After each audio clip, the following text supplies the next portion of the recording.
thank you so much for joining me. This is I haven't really got a name for it yet, but I'm calling it the Mega Miniatures Podcast. it's very slowly growing. I recently had one out today for Ben Jones. That was Eldar, and I've had a few recent interviews about knights, mainly because I've started collecting knights myself, and so I'm very intrigued by them and want to learn a little bit more. So, Kylo, your list went top of the Imperial Knights at Southampton, which was extremely impressive. And looking through it, it has all the little bits and little nitty gritty knights that I'm absolutely adoring right now. I'm really keen on armigers rather than the kind of bigger guys. Join the club. And I also noticed that you had some really interesting bits in there. So obviously we can go through your full list, but for me, instantly, was the fact you had 4 Moira Axes, and 3 of them with claws, even, which is something that just isn't really seen typically. I only had 1 lightning lock, but 3 claws. What was the inspiration behind that? So, for starters, the claws are flat damage free. They're only like 9-inch range and no AP, but they always wound on 2s. But the big advantage to them is they're assault weapons. Right.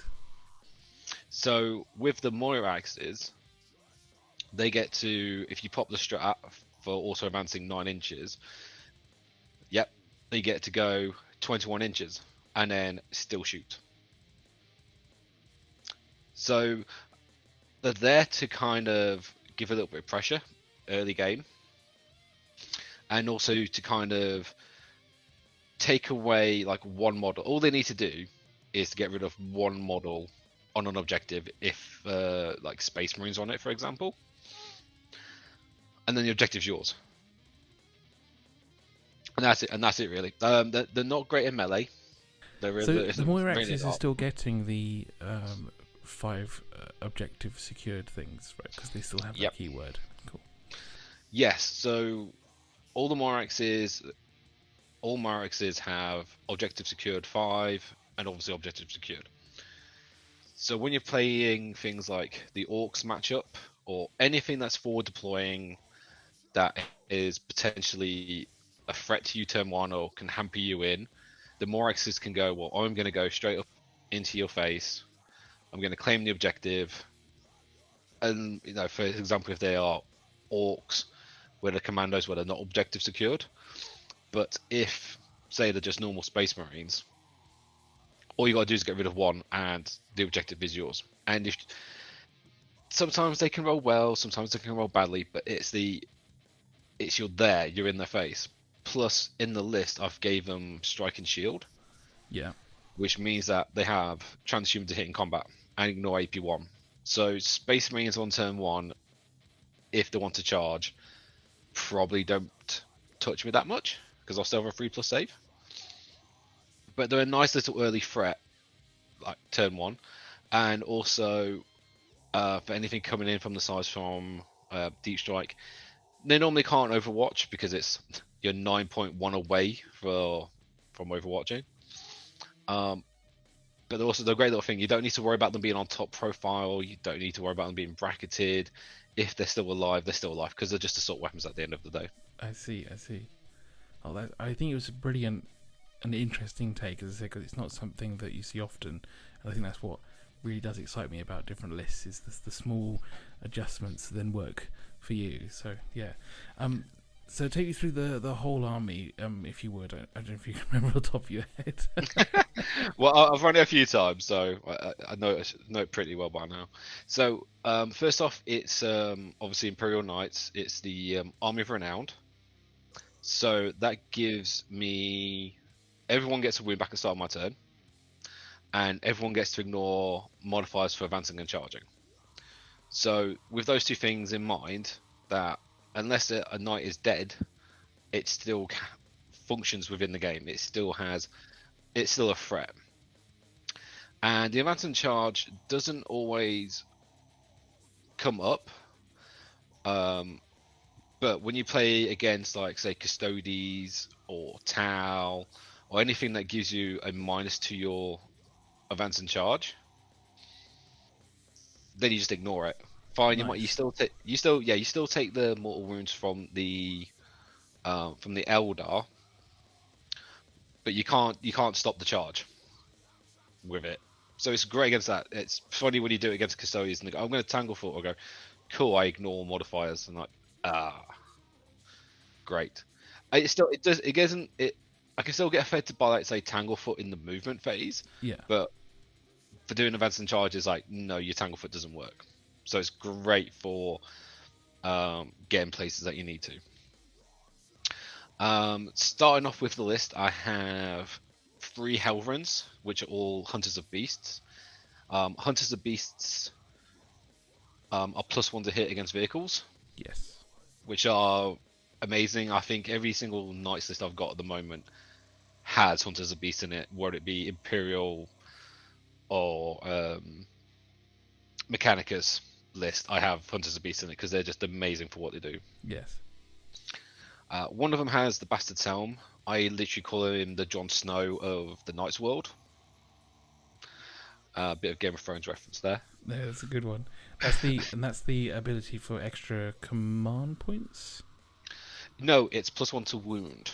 That's the one. Which one's the command point one? Cunning Commander. Cunning Commander. Thank you so much.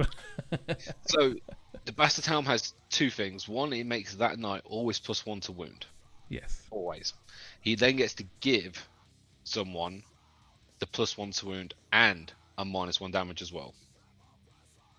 So I only have one source of -1 damage in my list. Next, I then So I'm trying to have grab your list right now to be. I then have another 2 Helverins, which have Blessed Arms, which increases their range to 66. Yes, it's not really needed because they're range 60 anyway, but what it does is turns the top guns into Assault 6 and AP 1. So because of the free Blade Lance, all the units have to take different be part of different households, basically. So you have to have Mechanicus and Imperials. So with them, they have to be Mechanicus, but if you take Mechanicus Knights, they don't have an AP on their stubbers, whereas now this allows them to actually have AP, which helps out with the rest of the army. So that means all your stubbers in your army are AP 1. Really good thinking with that. Saves the kind of brain thinking as well. You don't have to like judge which one is doing what and where that's coming from. Yeah, exactly. I've then got my Warlord, who just has a 4+ invuln save all the time in combat and shooting. He has Mystic Heroes, so he's double. What's the word I'm looking for? He's 2 points higher on the Severic code, which I'll talk in a sec about which ones I'm taking. So if I get to 3 honor, he's virtuous and counts as obsecconate, basically. And he basically does one job in the army, and that's still my home point and does nothing. Next, we go on to some free Warglaves, and they have noble combatants. And basically, their competitive edge, they just get to do their attacks again. That any that don't get through to the damage step, they get to do them again. Yeah. So it just keeps them going a little bit.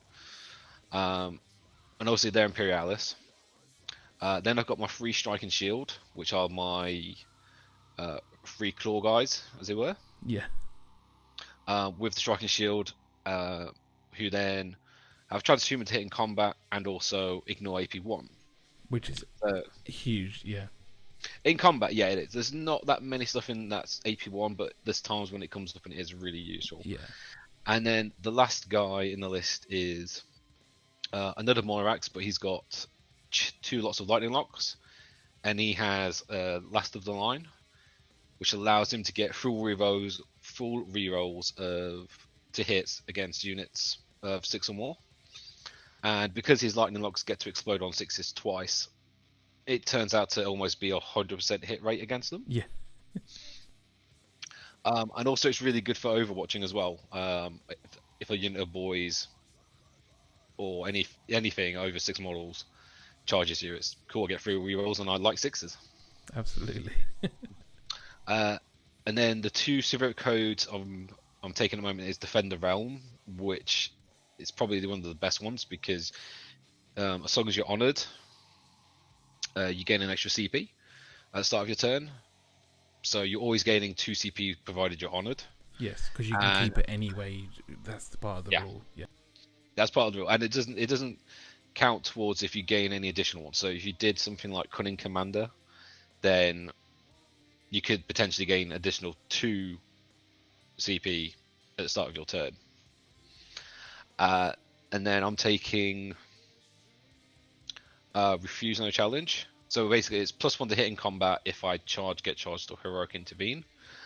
The reason why I'm taking them is because Defend the Realm for the CP regen is amazing and OBSEC and 8.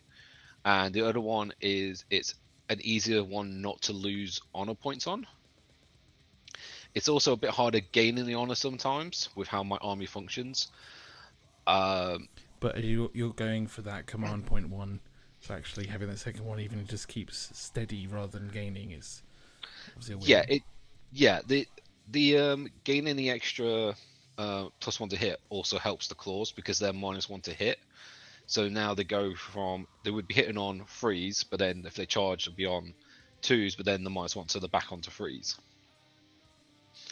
Which is again just to help with the claws and the melee half of my army, but it's more of a shooting arm than anything else. And that's really it. It's 13 little guys on the table. Yeah. So when did you first try the 13 armature list? Not particularly the one you're using right now, but using 13 guys rather than bringing a bigger knight. I started using them at the back of 8th.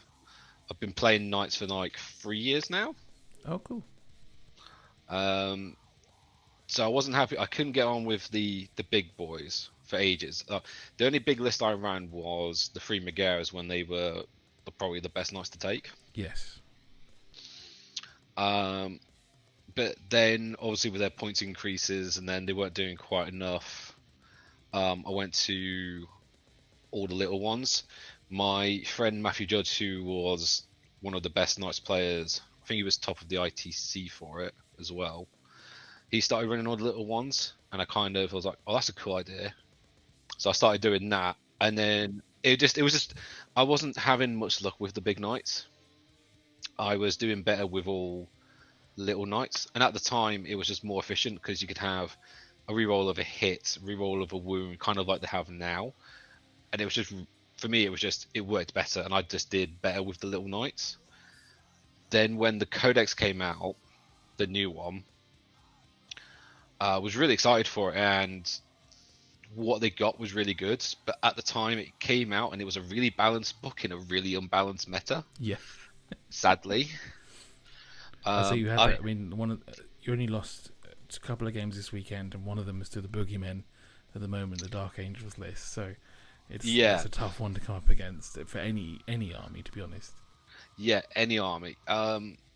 Even before then, when the Helverins got up to AP2, which was fantastic, I was like, oh, AP2, flat damage 3, these were amazing. And then we got Armor Contempt. It was like, might as well just be AP1 again then, because that's all the good they were.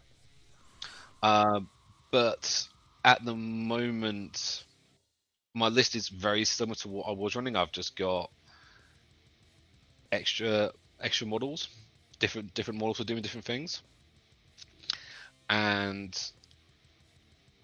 I don't take any of the rerolls because a lot of my stuff can hit on 2s or doesn't need to roll to hit or gets auto wounding, stuff like that. So having those rerolls doesn't matter too much. Also with the strats that came out as well, which are some fantastic ones in the book.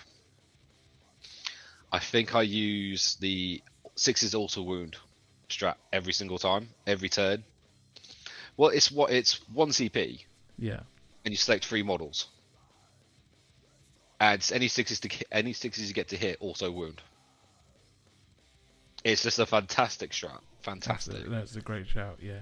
It's great. I mean, every time I do it, my opponents are like, "How many models do you get to do this on? Yeah. 3. And how many CP is it? 1. Right. Okay then. It does feel a little bit unfair, yeah. It just feels a little bit unfair, yeah. But then I go, well, you're playing Dark Angel, so tough. Yeah. Um, so at the moment in time, I don't take Lay Low the Tyrants, which has been a preferred build. I know another one of my friends, Sid Sidu, was running the Little Knights as well for ages, and he was doing really well with them. And obviously, there's Jay Milton, who was #1 in the world last year for the past 3 years. So he's been having really good luck with his big knights. And I've tried doing big knights.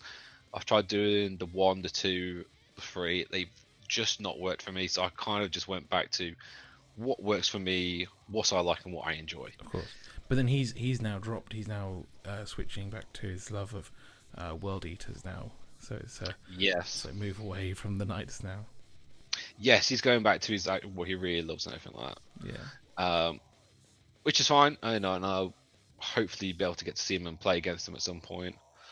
But at the moment, I don't like the big knights as much as I should do. I know the big mechs, and I'm what you call a mech fanboy. I love things like Gundam, Transformers, all those kinds of things.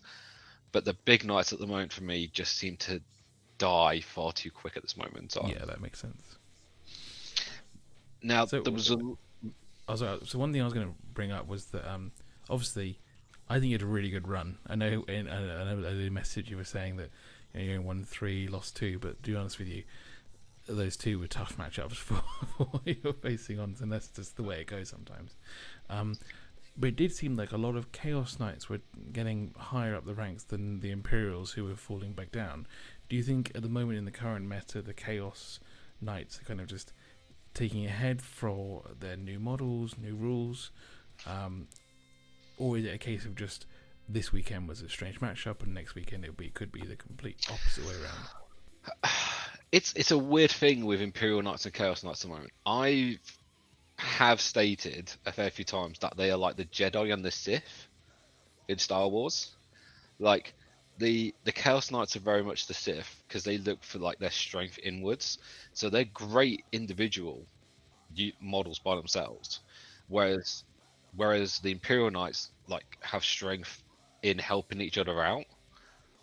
So they've got the bondsman ability, Yes. whereas Chaos don't. But then Chaos have stronger individual upgrades, like the transhuman knight. They can make one of their big knights transhuman. Yes, we can as well, but then we have to stay in our deployment zone, and we can't really move when really movement is what wins you games. And if you have to get a shot and move out of your deployment zone, it doesn't really help. Plus, the other big benefit is they get psychic knights as well, so they get to do all phases of the game. So I'm not saying that one's better than the other. I feel like we have better secondaries as Imperial Knights than what the Chaos Knights do, but I feel they have a stronger individual strength compared to the Imperial Knights. Way more. Even the little ones. And I'm so jealous that they have Dreadclaws and Gatlins, because they are just fantastic. And the Carnivore is fantastic. Moose 14 has 6 or 7 attacks, or more attacks than that, with a Dreadclaw. That's like D3 plus 3 damage. I'm so envious of their melee. I'm so envious of it, and they have such better options. They have such better options for weapons as well. Like I said, the Gatling and the Thermal, and we don't. Which is why, again, in my list, I look at actually trying to take out the Warclavers as much as I can, because they just are sometimes lackluster. Admittedly, I can make them better if I took Lay Low the Tyrants, but if I'm only running 3 of them, it's not really helping. Feels a bit pointless, yeah. Yeah, it's not really helping the rest of my list that much. Plus, then it doesn't help for the secondaries that I take for my army. I was going to say, which ones are you generally kind of focusing on?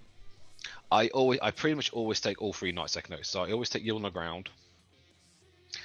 Even on 6 objective missions, I pretty much always take Yield on the Ground because all I got to do is hold 3. To gain the extra honor, though, I just have to take them off of 1, which is where the fast Moira Axes with the Rad Cleansers comes in. Just shoot up, claim the objective, get an honor. Then I do Honor of the House, which is each time you gain honor, you gain 2 points. It doesn't stack though. So if you got 5 honor in a turn, you would only still go up 2 points. But at the end of the game, if you're virtuous, you then get an additional 3. So it maxes out at 13 though, which is fine because if there's no other good picks, it's actually a really good pick. Yeah, 13 is great. Yeah. 13's great for doing everything I want to be doing anyway. Yes. And then the last one is Renew the Oaths. Do an action within 6 of the middle. Now, I don't always take that one. I sometimes take Bring It Down if they have lots of vehicles. If they've got lots of guys, I normally change honor to No Prisoners and then the action one. But those two are the ones that change the most. Yield on the Ground is I take all the time. It's the auto take because it's at best it's 15, at worst it's 5 points, so it's still points on the table. Yeah, of course. So you're never focusing in that sense of, you said you could maybe go for like Bring It Down or No Prisoners. Would you ever consider a grind or even assassinate, depending on it, or just even like, you know, if there are tons of characters, it's just really not worth it? I would take assassinate to worry my opponent, to make them think, oh, he's taking assassinate, I'm going to hide my stuff. Great. Well, that means then you're hiding with your characters. They're not giving you buffs. They are hiding for the game, and they're not being effective throughout the turns. Grind is such a trap. I literally was just talking to someone about Knights who was saying, "Oh, really?" Yes, he was saying, "Oh, I'm thinking about taking Grind a lot more," and I'm like, Grind is such a trap. Even though you get an extra CP, but there's nothing in this game that doesn't kill you at this moment in time. There's nothing that kills you more. And there's turns where you can lose 3 knights turn 1. There are turns where you don't lose any knights, but then there's turns where you kind of go, well, we just traded. So it's not an efficient way of doing it. Now this was compared to Chaos Knights, whereas like for Imperial Knights it's like, well, cool, Honor. Honor's just the better one for me because it's just go out and I just got to take an extra objective. Or if there's 3 objectives, sorry, if there's 5 objectives, I've just got to claim those 3, and I just play on my own table half. Yeah. And I'm doing Warhammer Fest as well. Oh, fantastic! Are you for the 3-day one? Yes, we don't have to pay for the 3rd day, and because it's an option, right? I think that was the thing. I'm not sure, to be honest. I'm doing Yeah. the 1,000 points 1 day thing. So. Oh, I'm doing the big main event. So I'm doing the Saturday, the Sunday, and then they have an option to do 3 more games on the Monday. Oh, fantastic! So I'm going to play 9 games of 40k in a row. Well, I'll be there on the Sunday doing 3 1,000 point games. And that's the I think that's going to be the 3rd event I'm taking Knights to. So it'll be Nice. a little bit interesting to just step into that. But yeah, it's only going to be. I think the list at the moment is 6 armigers, and then I had a spare 90 points, so I threw an assassin in for fun. I mean, if you take the right assassin, I've looked at taking assassins and talked about it. The only 2 I would take is the Eris, the psychic one, Calexis, Calexis, and the female one, Cladius. Yeah, I'm looking at Calexis at the moment purely because one of my other armies is 1,000 Suns, and whenever someone has played Calexis against me, it's really hurt. So I wanted to bring that game back for other people. It does, but I would probably take the CP one because there's lots of pre-game moves that people spend on, and if it forces them to cost it a bit more, it would actually help out. That's a really good idea. Thank you for that. I'll have a look into that one. Yeah, that one's really cool. I've got a list that did have 2 of them in it for helping out with behind enemy lines. Oh wow! Yeah, it was interesting, but then I was losing knights, and I kind of like the board presence that my knights give me. Absolutely, that makes sense. Cool. So Andrew, at the upcoming tournaments you're going to, are you making any changes to your list from Southampton? You know, things you may want to slightly adjust, or are you kind of sticking where you're at, and you know, maybe I'm not saying errors as such because you can wake up against Dark Angels. It's just it sucks. It does. It does. Admittedly, we have got some good primary play in it. We have got some good secondary play in it, but it's probably one of the harder matchups. Along with Votan and Guard at the moment in time, Yeah. they're all very hard matchups. But fortunately, we've got some good secondaries, and the ones I pick are most of the time non-interactive. That my opponent can't really stop them. So going forward, my changes are going to be. I'm going to take the invuln save off of my Warlord and give it to my Bastard Helm, just because he's always out in the open and at night hides, and it's like he might as well get a little bit of extra protection. Yeah. And then I'm going to change to protect those in need for my chivalric codes, because I was finding in a few matchups and a few games I was actually lacking in the honor department of couldn't quite get an extra one. Like I was maybe relying on the action a little bit more, and it's like, oh, I needed to do the action to. Well, I needed to roll a 4+, and it's a 50-50. So I'm looking at doing protect those needs instead, because then it means my entire army gets heroics, and then you get a honor point for heroic. So it would help with ticking up on the heroics a lot more. Plus, then to avoid the troughs, because I've got the 3 guys who can just advance, I'm probably more likely just going to do a little bit more advancing here and there, so I don't have to charge stuff. Yeah. Also, it means if I get to Virtuous, the Bastard's Helm will actually be able to give his bondsman to 2 knights, so it means all 3 Helverins would actually be +1 to wound all the time. Oh, very nice. I'm excited to see how that goes. It was so good to see your list when I went through, and it's like that's what I like full armigers. That's the list I want to follow. It is. It's a really cool list. We did get hurt by the points update on the Moira Axes, Yes. which is why I'm only taking 1 at the moment. I would take 2. But I worked out the points. I'm literally 5 points over if I wanted to take 2 of them, which was really annoying. And it's not So even a case of swapping out a melter gun for a... No, I dropped all the melter guns and everything like that, and I was still 5 points over. Oh no. Sadly. So the only way I could get one in is if I drop one of the siege claws. Mm-hmm.